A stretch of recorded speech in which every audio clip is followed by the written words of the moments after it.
শিবায় ওম নমো শিবায় ওম নমো শিবায়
সম্পাদন শ্রী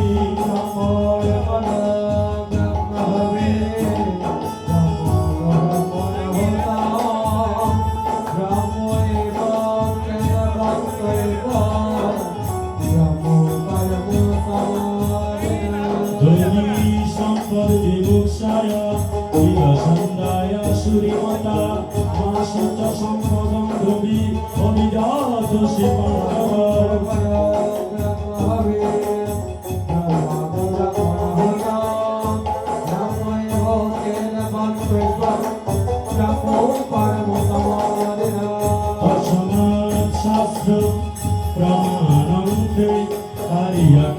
ব্যবস্থিত জ্ঞাত শাস্ত্র বিধানযুক্ত কর্ম কর্তব্য শশী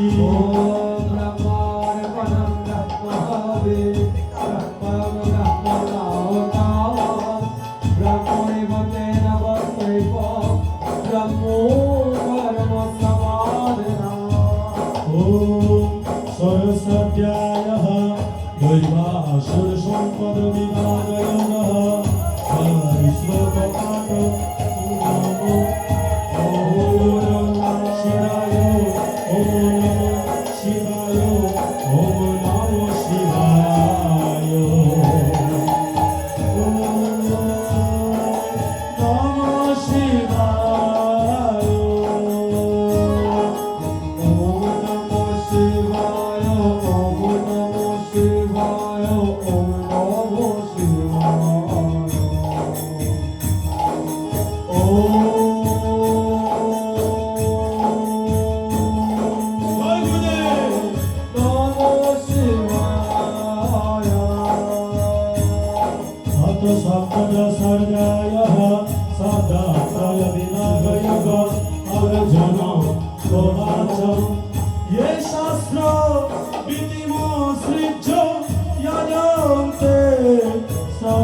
শ্রী ভগবান বাচ ভগবতী শ্রদ্ধা দেহিনাংশ সভাজা সাত্বিকিরা দোষী চৈব তামসী সতিতাং শ্রেণু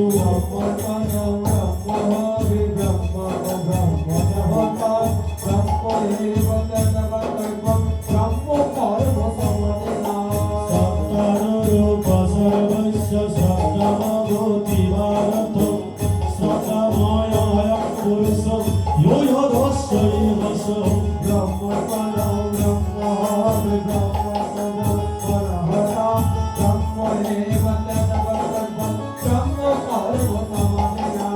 যজন্ত সাত্বিকাদেবং যক্ষরক্ষং চিরাদশ প্রেতানা বুধুকাচুনো যজন্তি তমসজনং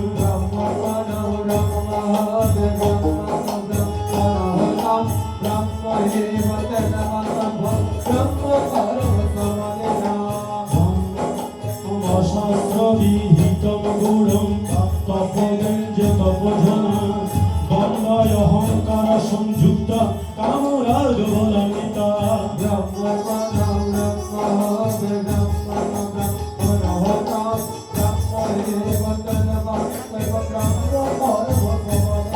ওম শ্রতয়াহুতম ততম তপতম চকৃতং চয় অশোভিত চতে কার্তম নথ প্রততময়ঃ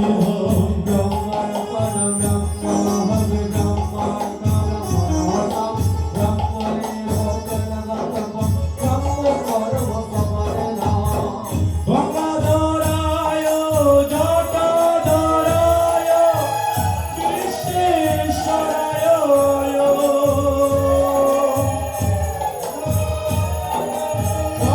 জটাধরায় কৃষ্ণেশ্বরায় ওম নমঃ শিবায় ওম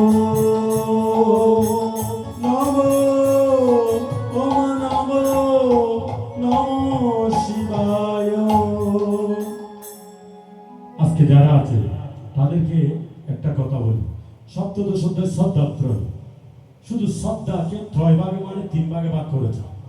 আমার যারা পরিচিত আমাদের গ্রামের নয়, সনাতন সংস্কার আমরা পুজো দিই, দান করি, আজকে করতেছে না, দান করতেছে অন্নদান, পুষ্পদান, ওদিকে অন্ত্যেষ্টিক্রিয়া, আবার পুজো করি।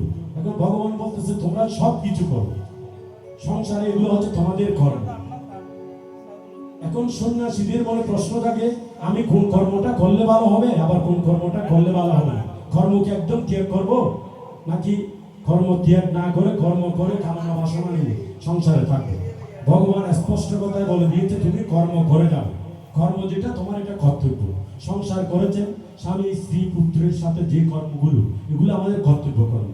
এগুলো ত্যাগ করলে সংসার কখনো হয় না। আপনি করতে পারেন কি, কর্ম করবেন, কর্মের ফল ত্যাগ করতে পারবেন, এটা হতে পারে না। আমি আজকে গীতা পাঠে এসেছি, আমার কোনো ফলের আশা নেই, আমি শুনবো আর ভগবানের নাম কীর্তন আমি শুনে চলে যাব, এইটুকু। ফল কি হবে এটা বাবার সময় নেই। কিন্তু ভগবান একদম নিশ্চিত করে অর্জুনকে বলে দিচ্ছে এই কথাগুলো আপনারা মনে রাখবেন। দান করেন, কর্ম করেন, যাই করেন না কেন, ভগবান বলতেছে 3টা কর্ম কখনোই পরিত্যাজ্য নয়। এটা অষ্টাদশ অধ্যায়ের কথা। সে 3টা কর্ম কি? একটা হচ্ছে যজ্ঞ, আরেকটা হচ্ছে দান, আরেকটা হচ্ছে তপস্যা। যজ্ঞ দান, যজ্ঞ মানে কি? এই যে পুষ্প যজ্ঞ, বিয়ে করেছেন, যজ্ঞ তারা সম্পন্ন হয়নি, সপ্তমী অষ্টমী নবমী দুর্গা পুজো করিতেছেন, যজ্ঞ তারা সম্পন্ন হয়, লাস্টের দিকে একদম যজ্ঞ করতে হবে। মধুসূদনের নাম নিচ্ছেন, ব্রাহ্মণ একদম লাস্ট পর্যন্ত যজ্ঞ করাবে, ঘরের মধ্যে ঢুকতেছেন, সবকিছু শেষ করে এসে আপনাকে যজ্ঞ করাবে। সেদিকে ভগবান বলতেছে যজ্ঞ ছাড়া কোনো কিছু সম্পন্ন হবে না। দান, দানটা হচ্ছে যেটা সামর্থ্য অনুযায়ী আপনি দান করিতেছেন, এটা আপনি দিতেও পারেন, কমও দিতে পারেন, বেশিও দিতে পারেন। যদি বলেন যে তপস্যা, ব্রাহ্মণ এনেছেন আজকের কর্তৃপক্ষ, টাকাও দিয়েছে আমাদেরকে, দানও করেছে, কিন্তু তপস্যাটা কি সে করবে নাকি আমরা করব? তার তপস্যাটা আমি আপনারা সবাই মিলে মেধস্মণির আশ্রমে গিয়েছি, ব্রাহ্মণকে বলতেছে আমার নামে অরূপ দেওয়াল বলে, আমার নাম নিউটন না, আমি শিবগোত্র, আমার নামে একটা পুষ্প দিই। তাহলে এটা কি দান? এটা তো হচ্ছে কর্তৃত্ব, আমার নামটা আমি যোগ করে দিচ্ছি, আমার নাম, আমি শিবগোত্র, আমার নামে একটা পুজো দিই, তাহলে এটা রাজস্বিক পুজো হবে। যদি বলা যায় পুজোটা দিয়েছি জগৎ কল্যাণের জন্য, এখানে আমার জগৎ কল্যাণ মানে আমার কল্যাণ হচ্ছে না। সকল সর্বে সুখিনা ভবন্তু, যেখানে বলতেছে অরুদ্ধ এটা আলোচনা করেছিল, সর্বে সুখিনা ভবন্তু সর্বে সন্তু নিরাময়া সর্বে ভদ্রাণি পশ্যন্তু মা কশ্চিৎ দুঃখ ভাব। এখানে আমার কোনো কথা নয়, সর্বের মধ্যে, সবার মধ্যে আমি নেই। এখানে যদি সকলের হোক বলি সুখী, তাহলে সকলের মধ্যে আমি করি না। তাহলে ভগবান বলতেছে তপস্যাটা কিন্তু তোমাকে করতে হবে। আমার মূল কথা হচ্ছে এটা, যজ্ঞদান এগুলো চাইলে ব্রাহ্মণ দ্বারা, আপনি পয়সা দ্বারা করতে পারেন, কিন্তু তপস্যাটা কে করবে? তপস্যাটা হচ্ছে ওখানে মন্দির গিয়েছেন, পুজো দিয়েছেন, ব্রাহ্মণকে দক্ষিণে দিল, তপস্যা কোনটা? 2-10 মিনিট 15 মিনিট, যেটা আমি ভারতের একজন যোগীর কাছে শুনেছি। ওই মন্দিরে মেধস্মরীর আশ্রমে, লোকনাথ আশ্রমে যদি কোনো পাওয়ার থেকে থাকে, তাহলে এক কোনায় বসো, সামনে সামনে হোক পিছনে হোক পাশে হোক বসো, 15 মিনিট আধা ঘন্টা তুমি চোখ বন্ধ করে মেরুদণ্ড সোজা করে তার সাথে সংলিঙ্গ করো। ওই পরমাত্মার যদি কোনো পাওয়ার থেকে থাকে, এই আত্মার সাথে যুক্ত করো। এটাই হচ্ছে তপস্যা, যেটা প্রতিদিন বিছানায় আপনাকে করতে হবে, যেটি ঘরের আসনে আপনাকে বসতে হবে, যেটি না করলে তপস্যা হবে না। যজ্ঞদান করবেন কিন্তু তপস্যা হবে, তপস্যা নিজেকে করতে হবে। তপস্যাকে আর জনকে দিয়ে করা যায় না, এটা করা যায় না। আমি আমার সাধু বাবাকে 5,000 টাকা দিলে আমার নামে কয়েকটা 100 বার 1000 বার নারায়ণ নাম জপ করেন, নাহলে শিবন নাম জপ করেন, তাহলে কোনটা হবে? এটা কি তপস্যা হলো? না। সেজন্য ভগবান বলতেছে যজ্ঞদান তপস্যা। এটা হে অর্জুন, মানব সমাজে এই জগৎ কল্যাণের জন্য কখনোই পরিত্যাজ্য নয়। তুমি চাইলে ভাত না খেতে পারো, তুমি চাইলে বাজার না করতে পারো, তুমি চাইলে ব্যবসা না করতে পারো, যজ্ঞদান তপস্যা তুমি না করে থাকলে সংসারে তোমার কর্ম কখনোই হবে না। যজ্ঞ করতে হবে, দানও করতে হবে, সামর্থ্য অনুযায়ী তপস্যা আপনাকে করতে হবে। তাহলে মানব জীবন যে কি, তখন আনন্দময় থাকবেন। এই সংসারে যাই ঘটুক আপনি নিশ্চয়ই আনন্দময় থাকবেন। এই কথাটা আমি আপনাদেরকে বলি। আনন্দ মানুষ আমরা থাকতে পারি না, কিছুক্ষণের জন্য আনন্দটা, যখন আধা ঘন্টা বসে আছে 15 মিনিট, তখন আবার গিয়ে সেই জরাজীর্ণ আনন্দটা আমরা হারিয়ে ফেলতেছি। কেন? কারণ আমাদের ভিতরে তপস্যার বল নেই। যার ভিতরে তপস্যার বল আছে, সেই তাকে উপরে যত কষ্ট দেয়, ভিতরে তার ভগবান তার গুরুদেবকে এমন জায়গায় বসিয়েছেন, তার কথাই সেই নড়েচড়ে না। আমরা তো একটা মানুষ আমাকে কুকুর বললো, বিড়াল বললো, সাথে সাথে আমি কুকুরের মতো আচরণ করি। আমার ছেলে বা বললো আমার বাবাটা কুকুর, আমার বাবাটা ব্যাককল, তখন আমি ব্যাককলের মতো আচরণ করতেছি। অথচ বলতে যে সে আনন্দ থাকতেছে, স্বামীটা আপনাকে মেরে আপনাকে রাগিয়ে দিয়ে স্বামী সুন্দর করে বাজারে যাচ্ছে, সুন্দর করে সবকিছু করতেছে। আপনি ঘরে বসে পুজো দিতে গেল, স্বামী আমাকে এটা বলেছে, খেতে গেল এইটা আমাকে বলেছে, ঘুমাইতে গেল এটা আমাকে বলে, হাই ফাউন্ডেশন বাড়ি ফেলেছে। এটা বোকামির কাজ। ছোট ছোট বিষয় এগুলো ত্যাগ করে দিন। বলেছে কি হয়েছে? বলেছে সে কি বড় হয়েছে? না।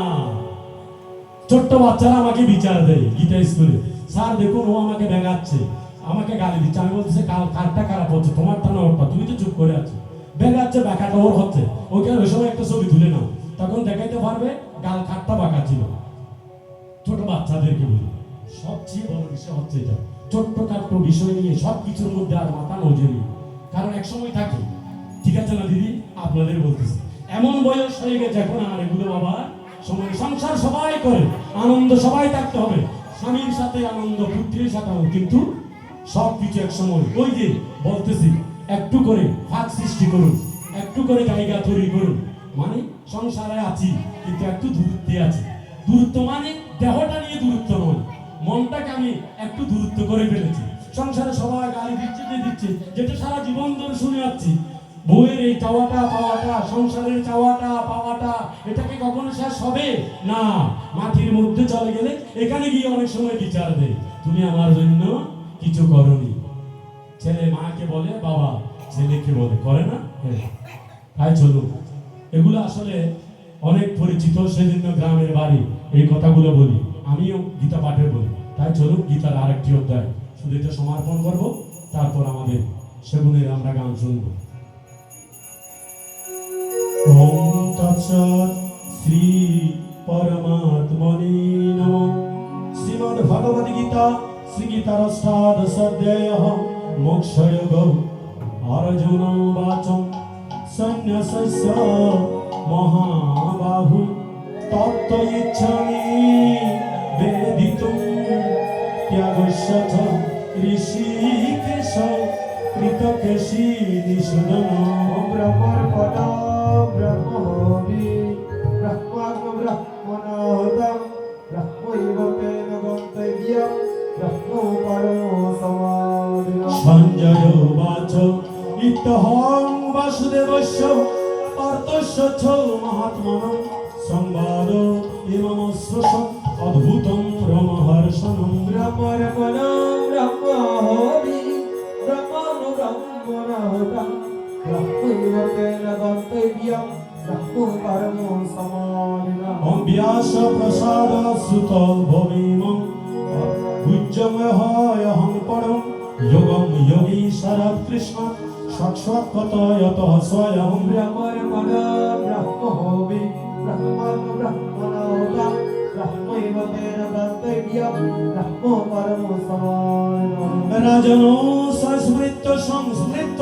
সংবাদমিতদ্ভুত কেশবার্জনয় পূর্ণম ঋষ্যমিচর মুহুর্মুহুঃ। ব্রহ্মর পদ ব্রহ্মহবি ব্রহ্মাগ্ন ব্রহ্মণোদম ব্রহ্মৈব তেন গন্তব্যম ব্রহ্মো পরমো সমাধিনা। ওম তৎস সংস্মৃত সংস্মৃত রূপমত্যদ্ভুতম হরি বিশ্বয়ে মহান রাজন ঋষ্যমিচ পুনঃ পুনঃ। ওম ব্রহ্মর পদ ব্রহ্মহবি ব্রহ্মাগ্ন ব্রহ্মণোদম ব্রহ্মৈব তেন গন্তব্যম ব্রহ্মো পরমো সমাধিনা। ওম যত্র যোগেশ্বর কৃষ্ণ যত্র পার্থ দোদর তত্র শ্রী বিজয়াবৃতি ধ্রুবনীতি মতির মম। ব্রহ্মর পদ ব্রহ্মহবি ব্রহ্মাগ্ন ব্রহ্মণোদম ব্রহ্মৈব তেন গন্তব্যম ব্রহ্মো পরমো সমাধিনা। ওম তৎসৎ ইতি শ্রীমদ্ভাগবতে চতুষ্শতস্বয়ং সংহিতায় বৈয়াসিক বিশ্বকর্মণি শ্রীমদ্ভগবদ্গীতা সুপনিষৎসু ব্রহ্মবিদ্যায় যোগশাস্ত্রে শ্রীকৃষ্ণ সংবাদে মোক্ষযোগ নামক অষ্টমাধ্যায়ে অষ্টাদশোত্তরে মোক্ষযোগ নামকে সংস্কৃত শ্লোক পাঠ। জয় গীতা জয় গীতা জয় জয় গীতা। যেখানে যোগেশ্বর কৃষ্ণ পার্থধনুর রথের সারথি হয়ে বসে থাকে, সেখানে বিজয় রাজলক্ষ্মী। সংসার যুদ্ধে আপনারা জয় লাভ করতে পারেন না, মারা জীবনটা শেষ করে দিচ্ছেন, সংসার করে করে করে করে সবকিছু শেষ হয়ে গেছে। অথচ কতভাবে এই সংসারকে দেখেছেন সাজাবেন, কত স্বামীর পুত্রীর এই সংসারটা, কিন্তু সফলতা পাচ্ছেন না। কেন? কারণ কর্ম করতে গিয়ে গুরুদেবকে বা আমার এই ভগবানকে আমি রথের সারথি বানাই। সব কর্ম করবে, কিন্তু ভগবানের উপর অর্পণ করে যদি করা যায়, তাহলে মানুষ করেছেন রাত্রি গিয়ে ভগবান, আমার গুরুদেব বলতো রাত্রি গিয়ে চোখের 2 ফোঁটা চোখের জল ফেল। হে ভগবান, সকাল থেকে এই স্বামী পুত্র স্ত্রী সংসার করতে করতে জীবন কত না ভেবেছিলাম, কত না আশা করেছিলাম, কিছুই তো হয়েছে, কিছুই হয়নি। আবার জানি না আমার জীবনটা কিরকম হবে। প্রভু, তুমি আমার জীবন রথের সারথি, জানি না ভবিষ্যৎ আমার কি অপেক্ষা করিতেছে। এভাবে যদি ভাবতে ভাবতে ভগবানের এই গুরুদেবের ছবিটা নিজের সামনে এনে যখন চোখের জল ফেলবে, এর থেকে বড় সাধনা এ সংসারে কলিযুগের জন্য অন্তত পক্ষে আর কিছু নেই। চোখের জল আসলে মানে প্রেম আসলো। তাই চলুন আমি শুধু একটা সঙ্গীত করি, এরপরে আমি অনুরোধ জানাবো আমাদের সেগুনকে।